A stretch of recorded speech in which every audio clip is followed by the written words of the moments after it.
Yaqinda kommentariyalardan birida asosiy akkauntingiz shumi, obunachingiz kamroq ekan degan mazmundagi gapni o'qib qoldim va ozroq o'ylanib qoldim.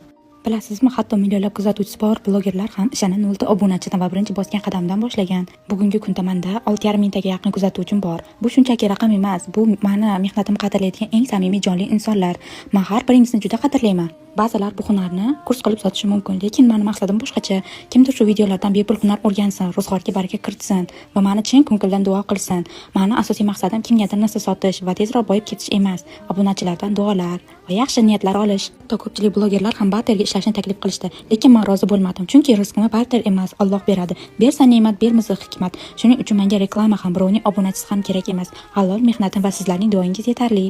Men bilan birga hunar o'rganayotgan har bir vizual jarayonni kuzatib borayotgan barcha qadrdonlarimga rahmat. Sizningcha ham haqiqiy muvaffaqiyat raqamlarda emas, qilingan mehnatdanmi?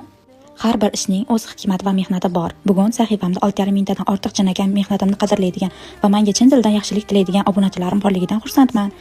Birov bu hunarni pulga o'rgatsa, men xolis savob uchun va kimdir uyda o'tirib hunarli bo'lsin deb bepul ulashaman. Rizqni kimdir berib qo'ymaydi.